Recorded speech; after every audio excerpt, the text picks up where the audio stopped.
를 두고 불법 스포츠 도박 사이트와 불법 파워볼 도박 사이트를 개설하여 판돈 총액 2조 7천억 원대 규모의 도박장을 운영한 두개파 조직폭력배 내원 2명을 포함한 피의자 20명을 입건하였습니다.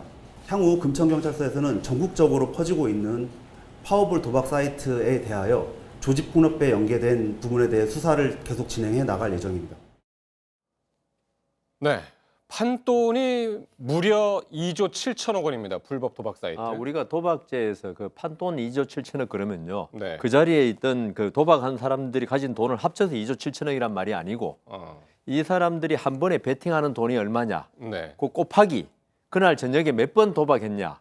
그 돈을 말하는 겁니다. 그렇기 때문에 뭐 저는 옹호할 생각이 전혀 없습니다만은 네. 2조 7천억 이게 그러니까 그 도박을 엄청나게 많이 한 거죠. 네. 하루 저녁에 그 뭐 밤을 지새가면서 그래 저런 도박 범죄가 계속 있다는 게 계속적으로 도박이 사회 이슈화 되는데요. 예. 문제인데 이번에 이거는 그 나눔 로또, 네. 그냥 스포츠 토토 네. 이 정식 그 게임을 가지고 이걸 사행화 시켜버린 그 조직이 있는 거죠. 사행화했다. 예, 왜냐하면은 정식 도박은 베팅이라 그러죠. 우리가 네. 베팅이라면 다 아시겠으니까 베팅 규모가 아주 작아요. 네. 그런데 이걸 그 사행화 시키면서 한 번에 수백만 원씩 베팅할 수 있도록 실제는 1,000원밖에 베팅 못하게 돼 이게 있습니다. 원래 이제 합법적인 그 게임은 1,000원. 파워볼 게임이라는 건데.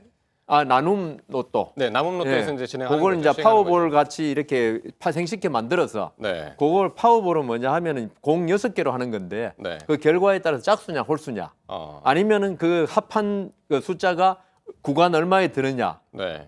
게임은 아주 간단합니다. 홀수냐 짝수냐 맞추는 건데 어허.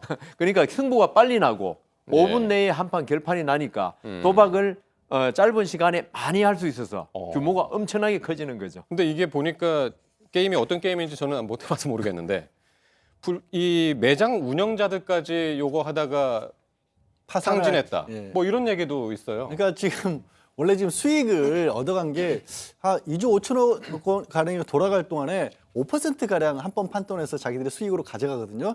지금 경찰이 가져가고 있는 추산하고 있는 게 한 1,300억 가량을 이들이 가져갔을 걸로 지금 수산을 네. 하고 있는데 문제는 이게 너무 중독성이 강하다 보니까 자기들도 거기다가 직접 돈을 투자를 했다는 겁니다. 그 바람에 운영자들이 자기들이 그 번 돈을 거기다 날릴 정도로까지 심각한 중독성이 있다는데 도박은요. 간단하고 쉬울수록 무섭습니다, 사실.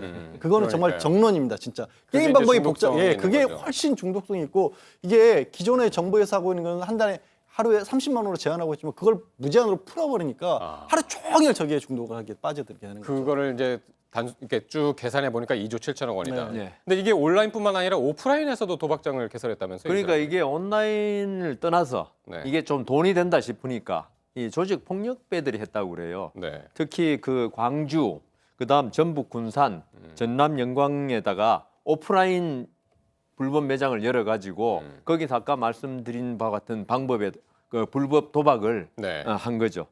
네.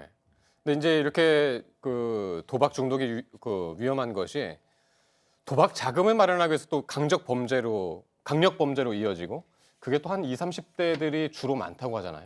그 이제 인터넷 도박을 하기 위해서 예를 들어서 지금 대구에서 현금 지급기 앞에서 돈을 인출한 사람을 강도짓을 해서 한 140만 원 가량 빼앗은 사람이 왜 그랬냐라고 동기를 추궁해 보니까 인터넷 도박 때문에 돈을 날려서 이렇게 됐었다고 했었고 더욱 심각한 사례도 있었습니다. 사실은 그 경북에서 아이를 다른 사람이 직장 동료가 키우고 있는 아이를 내가 맡아주겠다라고 해서 납치한 다음에 이 직장 동료로부터는 보육료 명목으로 매달 얼마씩을 뜯어냈고 사실은 그 아이는 끔찍하게 살해를 했던 사건이 있었던 거예요. 근데 그 이유도 이 사람이 인터넷 도박 때문에 빚을 지고 실직을 했다. 그게 원인이 돼서 결국에는 직장 동료 아이를 살해하는 일까지 벌어졌다는 거거든요.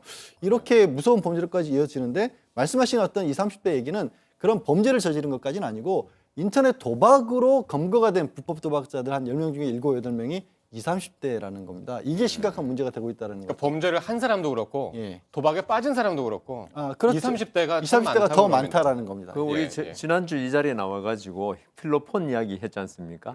근데 도박이 아주 위험한 게 이 도박하던 사람이 돈을 갖다가 잃으면 돈을 마련해야 되지 않습니까? 도박 자금을. 네. 예. 그러면 쉽게 빠져드는 게 마약입니다. 아까 그때 지난주 화요일 날 그 필로폰이 2천억 원어치 뭐 이런 식으로 이야기했지 않습니까? 네. 이 사람들이 필로폰에 손을 대는 겁니다. 어. 그래가지고 도박 자금을 마련하기 때문에 이 도박이란 게 좀 전에 말씀하신 뭐 살인이나 강력 범죄뿐만 아니라 네. 우리 사회의 마약 중독까지 아. 양산시키는 2차 효과까지 있기 때문에 네. 도박이 이건 참 문제가 많이 되고 있습니다.